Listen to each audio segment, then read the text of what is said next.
আচ্ছা, একটু চিন্তা করেন তো দেখি, গোটা পৃথিবীতে যদি তেল না থাকে তাহলে কেমন হবে? কি হবে?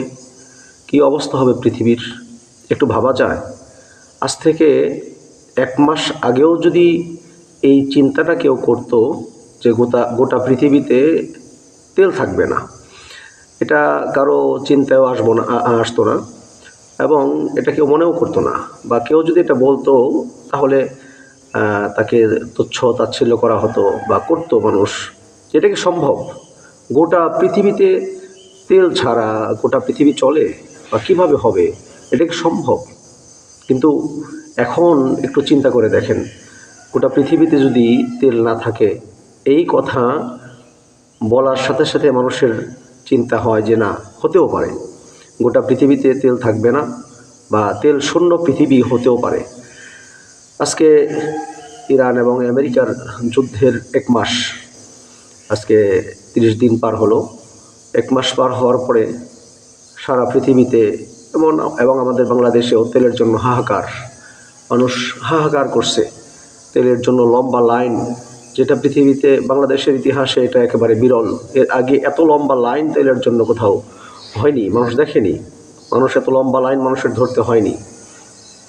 আজকে তেল ছাড়া পৃথিবীতে মিল, কারখানা, ফ্যাক্টরি, গাড়ি, বিমান, এরপরে সব কিছু, গাড়ি ঘোড়া সব কিছু বন্ধ।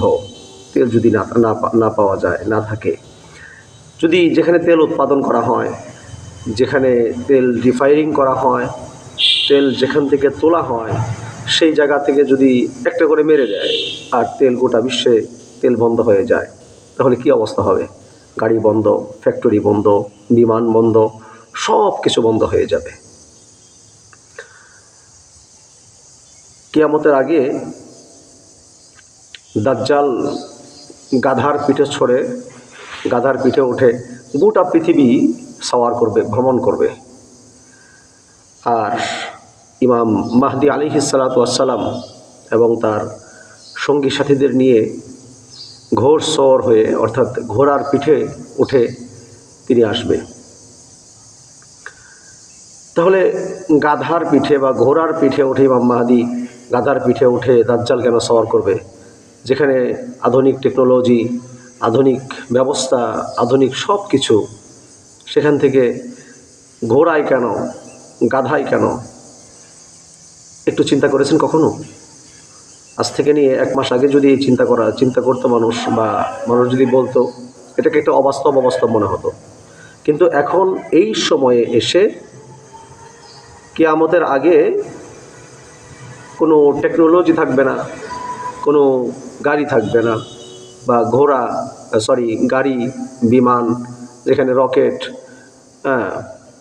পৃথিবীর এক প্রান্ত থেকে আরেক প্রান্তে খুব দ্রুত ছুটে চলা যায়, এমন যানবাহন ব্যতীত ঘোড়া গাধার পিঠে উঠে সওর করবে। তার কারণটা কি?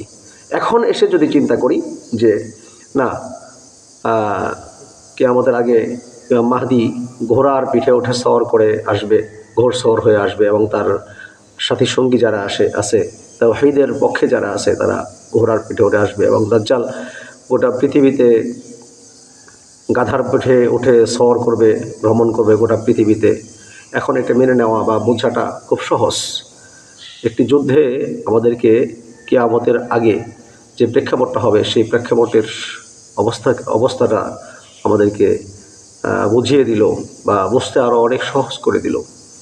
আল্লাহ রাব্বুল আলামিন আমাদের সকলকে বোঝার জন্য তৌফিক দান করুন, এবং ঈমানের উপর অটল থেকে, দৃঢ় থেকে, এবং ঈমানের উপর অটল থাকার জন্য তৌফিক দান করুন। আমাদের ঈমানটা আল্লাহ তাআলা বাড়িয়ে দিক, এবং সেই প্রেক্ষাপট যদি আসে, আমাদেরকে ইমাম মাহদি আলাইহিস সালাতু ওয়াস সালামের সফর সঙ্গী এবং তার পাশে থাকার জন্য, তার সাথে থাকার জন্য আল্লাহ তাআলা তৌফিক দান করুন। আমিন। আসসালামু আলাইকুম ওয়া রাহমাতুল্লাহি ওয়া বারাকাতুহু। যদি ভিডিওটা ভালো লাগে অবশ্যই শেয়ার করে দিবেন এবং আমাদের সঙ্গে থাকুন।